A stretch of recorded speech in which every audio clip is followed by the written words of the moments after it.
जय बर' हारिनि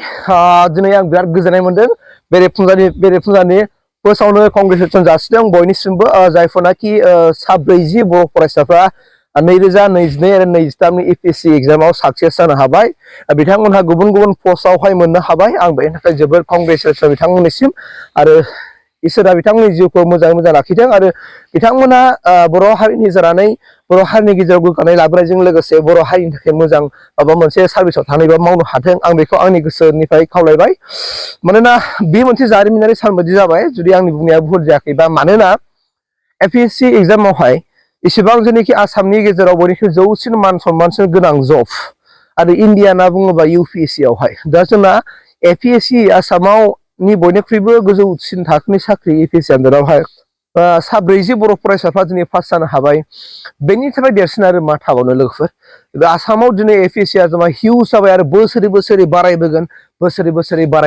स' बिराद हेपि आं जोबोर हेपि नांदों आरो इसोरा बिथांमोनखौ जेब्लाबो बोर सारस्रिदों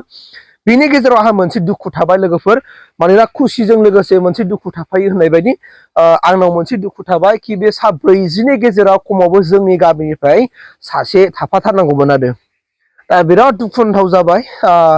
बिथांखौ आं जेब्लायबो आङो 100आव 100% आं आसा खालामदोंमोन बिथांखौ जेरैबाबो पास जागोन होननानै मानोना बिथाङा बिराद साक्सेस माने बिराद नाजानाय दङमोन नालाय उन्दैनिफ्रायनो बिथांनि नाजानाया जुदामोन नाथाय बुहुलाव थालांखो बेखौ मिथिनो मोनाखिसै उननि समाव बे जेरैबाबो जोंनि गामिनि जाय नाजानाय फरायसा बेयो साक्सेस जाथारगोन आरो साक्सेस खालामहोथारदों बेखौ आं आफा इसोरनाव आरज गाबबाय बे बिथांनि जानानै आङो इसोरनाव आरज गाबबाय जेन' बेखौबो जेरैबाबो साक्सेस खालामहोथारथों मानोना लोगोफोर जायहा नाजानाय दङ बे नाजानाया जुदि थारब्ला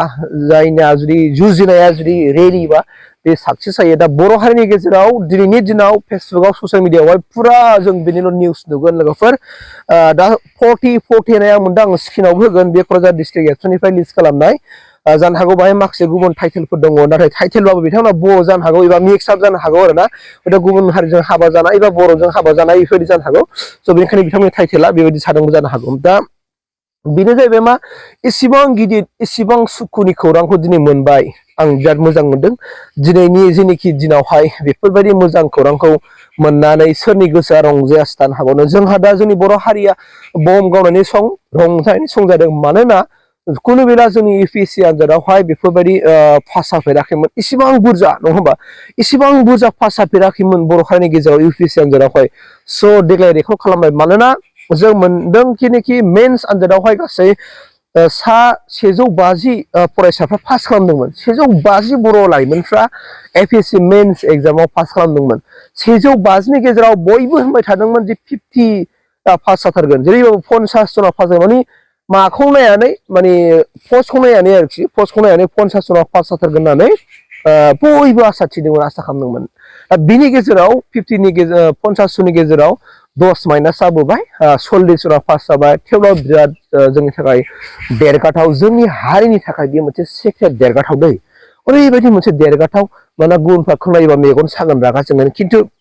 जोंनि हारिनि थाखाय बियो ओरैबायदि मोनसे देरगाथाव जाबाय 40 जन गाहाम पास जानायाबो गोरलै नङा मामुलि नङाथ'